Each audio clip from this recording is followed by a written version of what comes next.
Jai Baba. Or friends, this is Dr. H.P. Bhurcha speaking to you at Bombay, and though it's past midnight, the Luck brothers are after me, and I'm going to tell you a few anecdotes in my long contact with Baba. In these 20 years with Baba, there have been days when we've smiled and laughed, and there have been days when we've cried and shed tears. Sometimes tears of joy, and sometimes tears of happiness.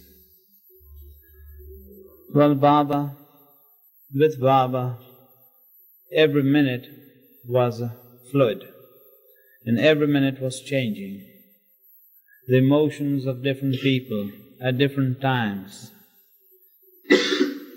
was very, very different on each day. Let's come down to a few incidents where we were staying with Baba in Guru Prasad. Guru Prasad is at Pune, where Baba used to come during the summer months. And since it was warm during these months, we'd usually have some sort of cold drinks in the afternoon, or sometimes an ice cream party. You see, most of the lovers came only in the morning, and in the afternoon, very few selected people were asked to stay with the Mandali. And in the afternoon, we really got more of Baba than in the morning sessions. Well, on this particular day that I'm talking about, it was a very warm day, and someone's birthday, some Baba lover's birthday, and he decided to give Baba and all of us an ice cream party. We were all playing cards in the afternoon when suddenly a rickshaw came along bringing a huge mold of ice cream. Well, all of us knew that the ice cream was to come on that day, and we were waiting for it.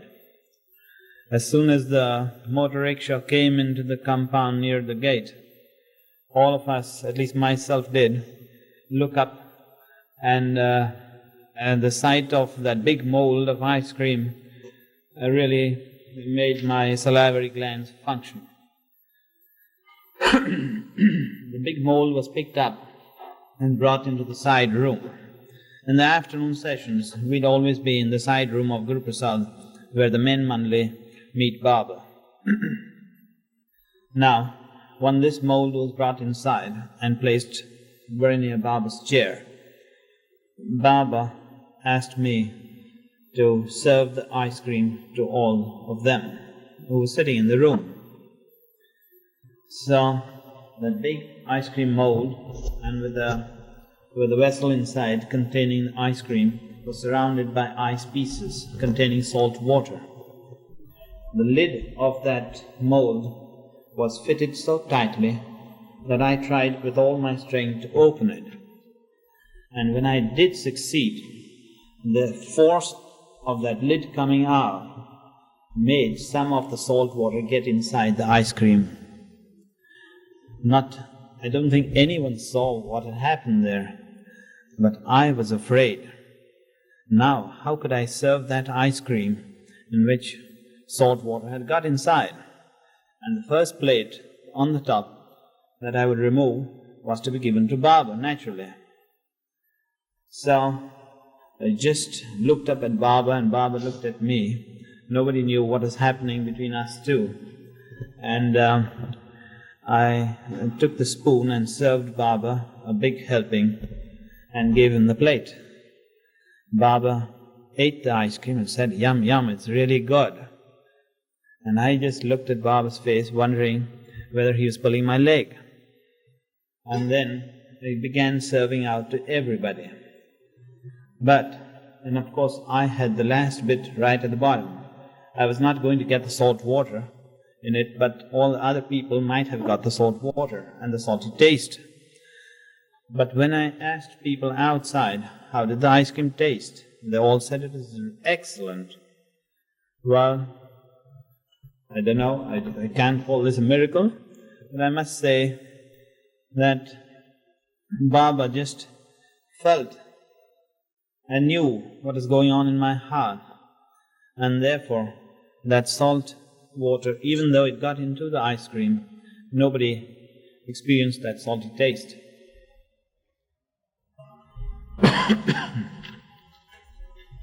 Once we were all sitting in the side room of Guru Prasad, and there were quite a lot of people in that side room. It was, I think, in the morning session, and Baba suddenly asked everybody to leave the room. So everybody scrambled up and started moving outside.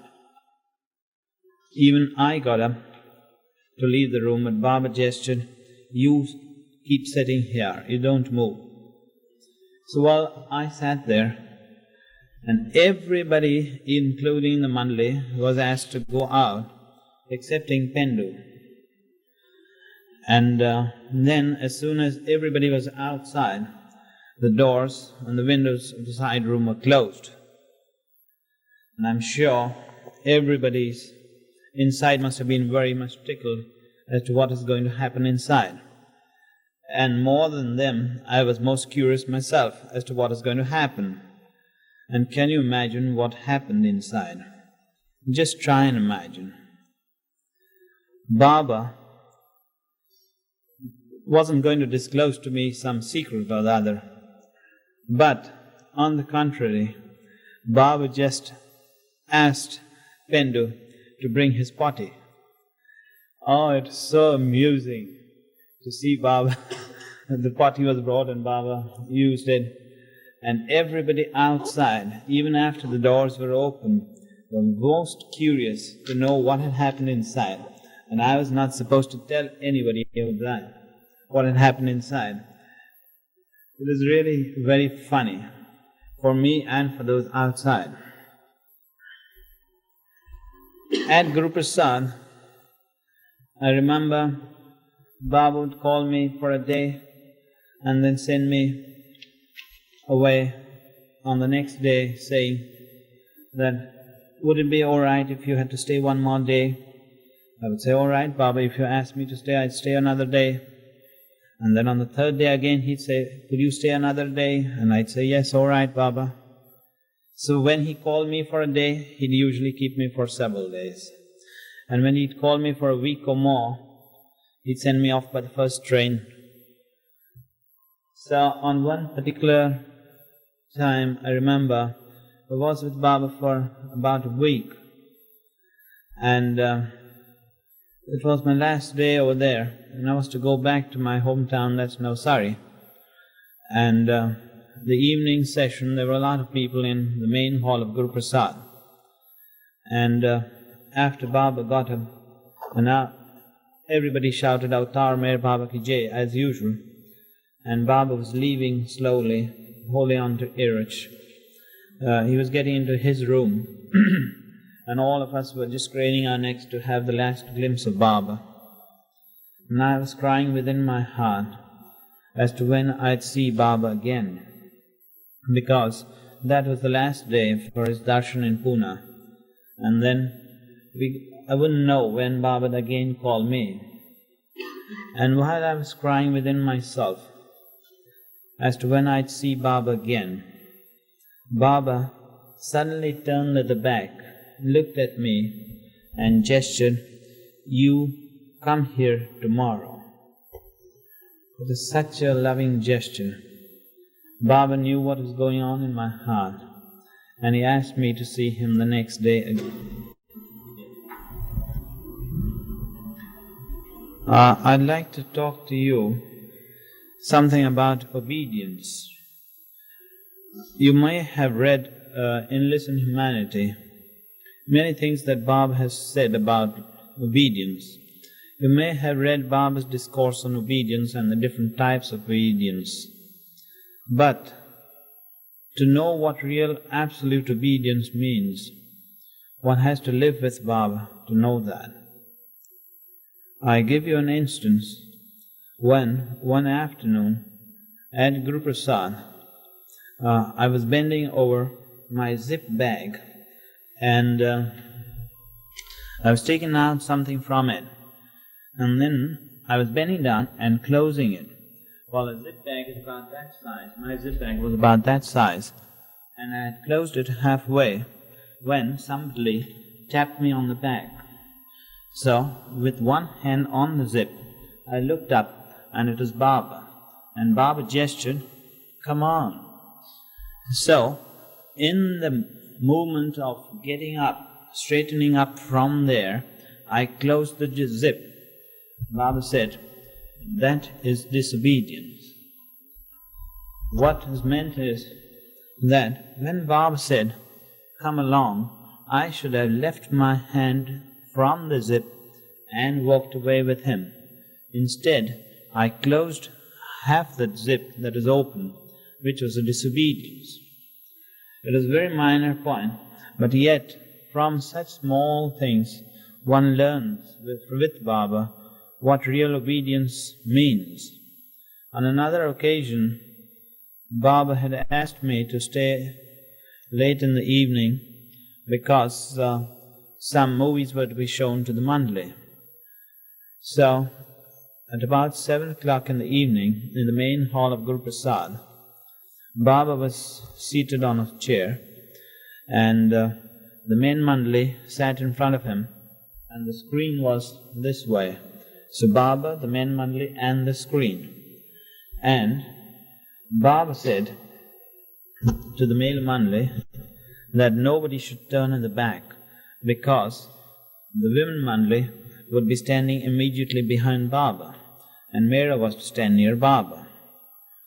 Well, I was seated just near Baba's chair on the ground, and as soon as the movie began, the lights were switched off, and the women Mandali came and stood behind Baba.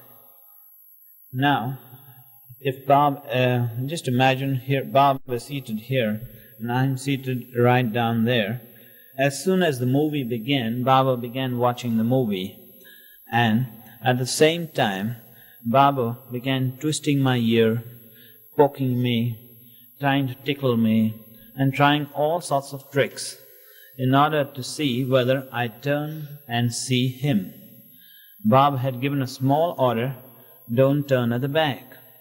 And here, during the 40 minutes that the movie lasted, Baba tickled and tried all his tricks in order to make me look at the back. But I just refused to look at the back. When the movie was over, Baba said, "Here is a small order that I gave of not turning at the back. And a small order has just the same importance as a big order. You needn't have big orders from Baba and then obey or disobey them. Even the smallest order must be obeyed implicitly, 100%, without using your brains."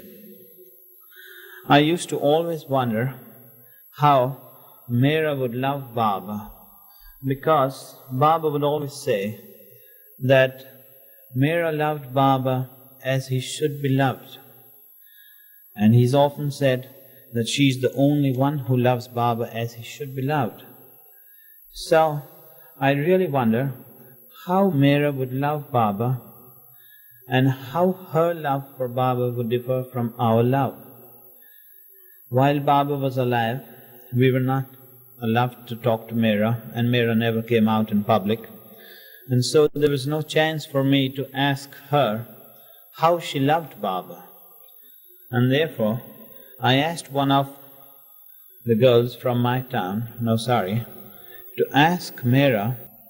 And at that time, Mehra was talking to some of the Westerners that had come there. And she quoted a particular incident when one day, while Baba was alive, at Mirzad, someone brought a very nice white horse.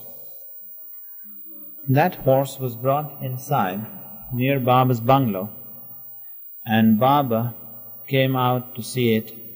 He patted the horse, called the women Mandali, and said what a beautiful horse it is. And Meera, who always liked horses, was standing just beside Baba, watching that beautiful horse. Then, all of a sudden, Baba asked Meera, "Ride the horse." So, Meera was telling the Westerners that as soon as Baba said this to me, I ran inside the bungalow in order to get a stool so that I could climb onto the stool and get onto the horse. When she brought the stool outside, Baba said that his order was broken. Baba had asked her to climb onto the horse, and she went in to get a stool instead of climbing onto the horse immediately.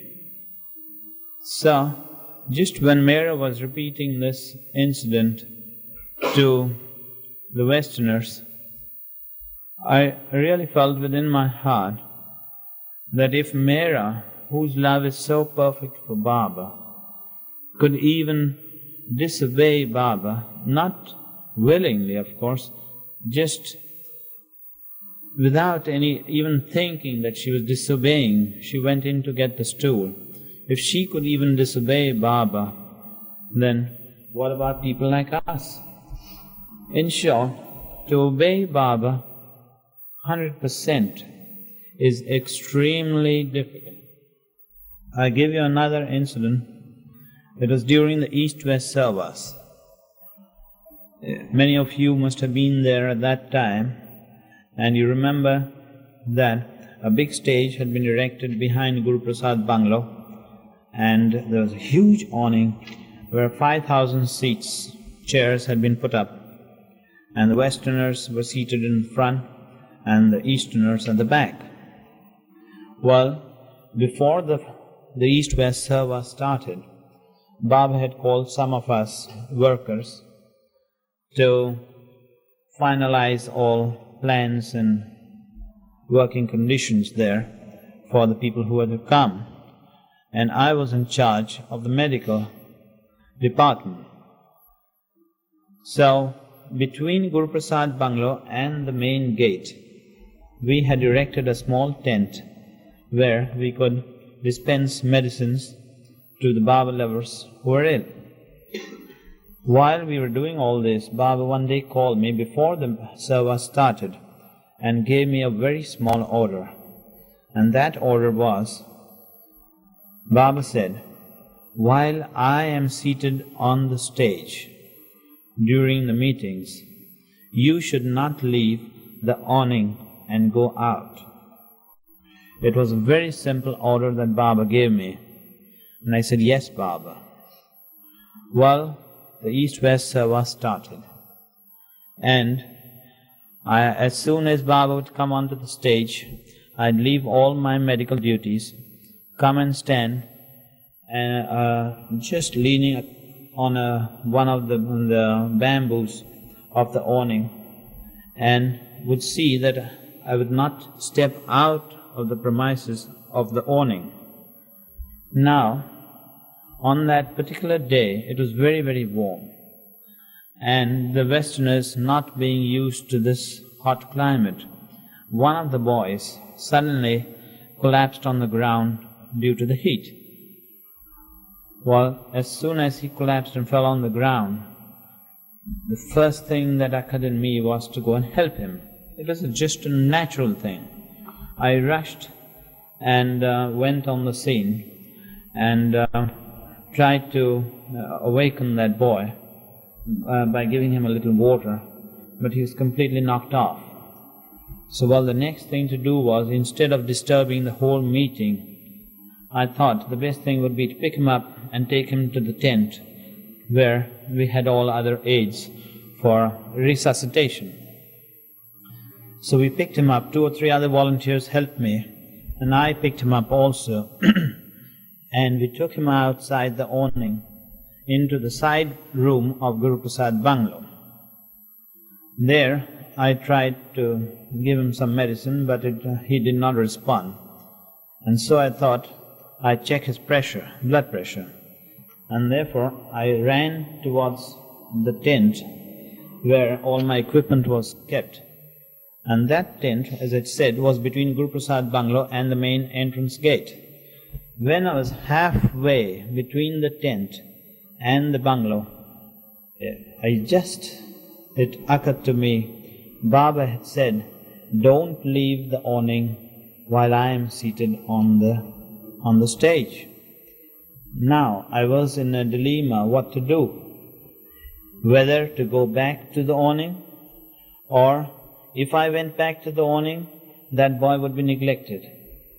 If I had to go to the tent, to the medical tent, and tell the doctor on duty that there is somebody ill, it would be disobeying Baba.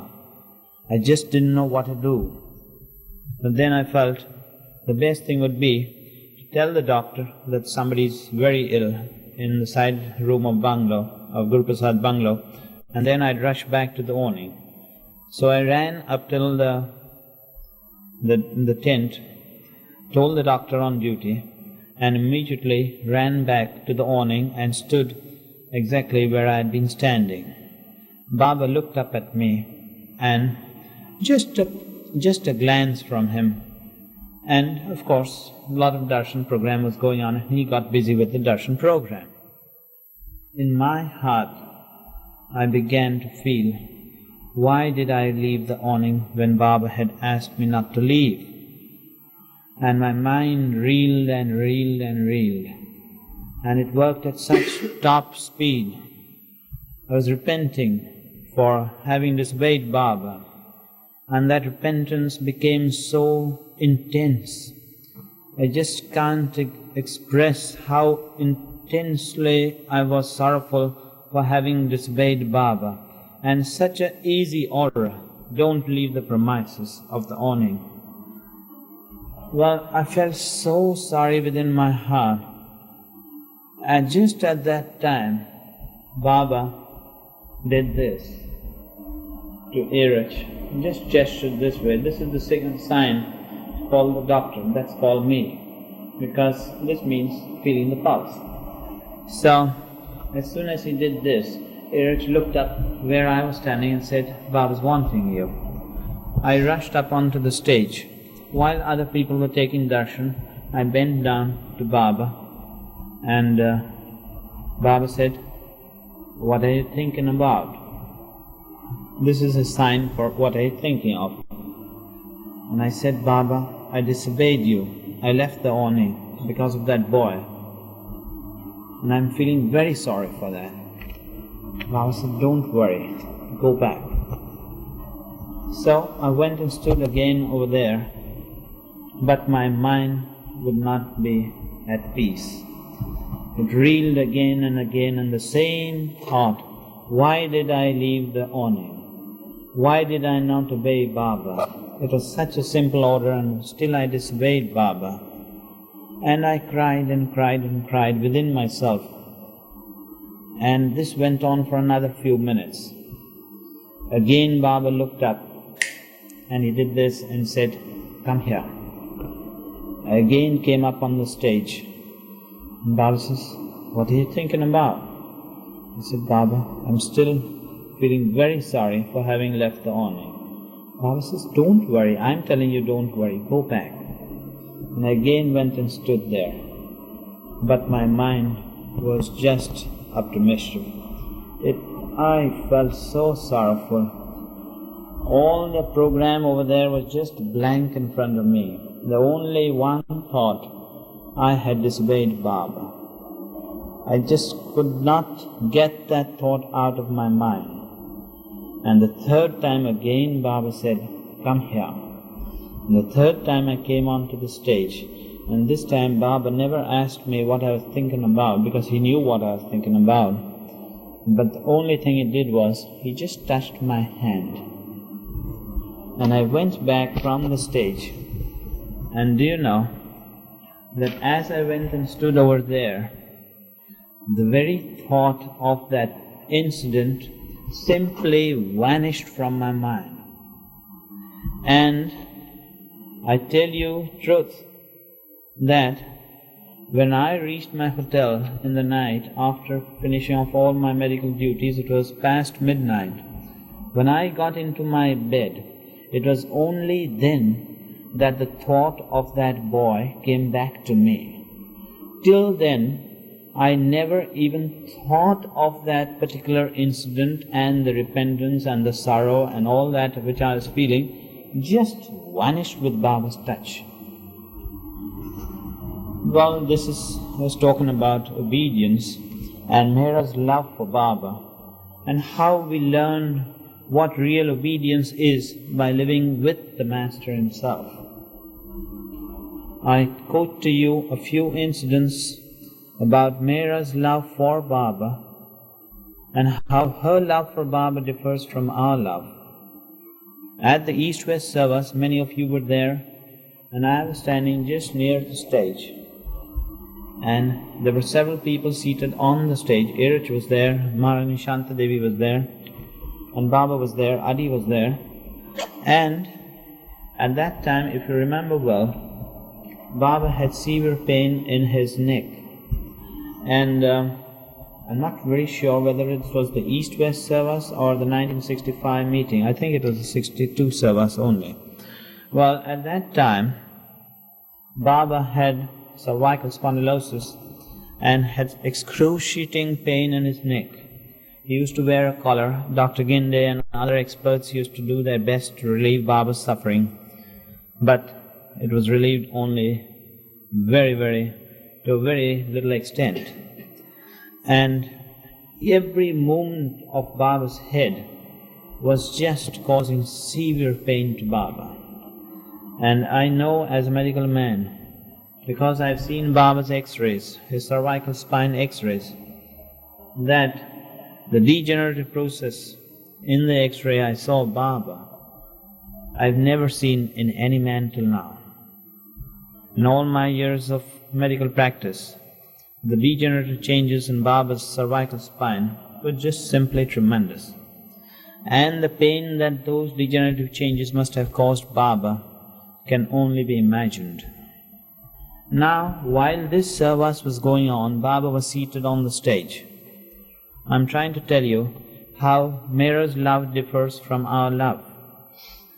While Baba was seated there, and there were so many people watching Baba, Adi was standing just behind Baba and was talking to Baba. While Adi was bending down and saying something just near Baba, and because he was standing a little behind Baba's chair, Baba had naturally to turn a little to hear him and to answer him. Now, 5,000 people were watching this. At the same time, Baba was giving darshan to all the people who were coming there. And while Baba was talking to Adi and replying to whatever Adi was saying, suddenly Meher and the women Mandali, as you know, they never stood on the stage, they never came and sat in front on the chairs. They were always in Guru Prasad Bungalow behind curtains watching Baba, peeping at Baba from small holes behind the curtains. And Meher, who was stationed behind Baba's chair, far back, she sent word to Irwin, asking Irwin to tell Adi to move in front so that Baba would not have to turn his head, and thereby Baba would not have to suffer.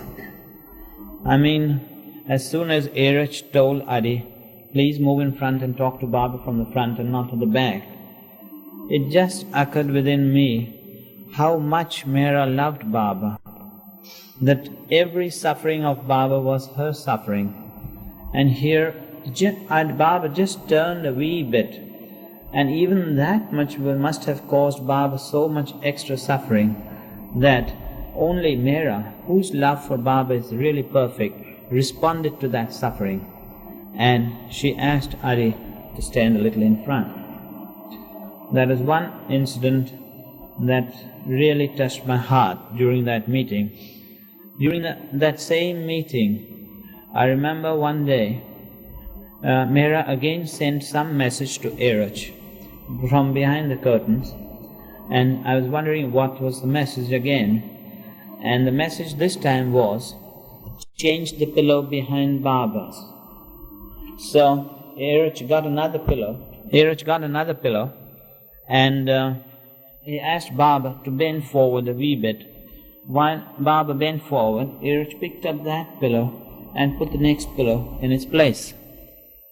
As soon as Irwin picked up that pillow, my heart really sank, because that whole pillow was drenched with sweat.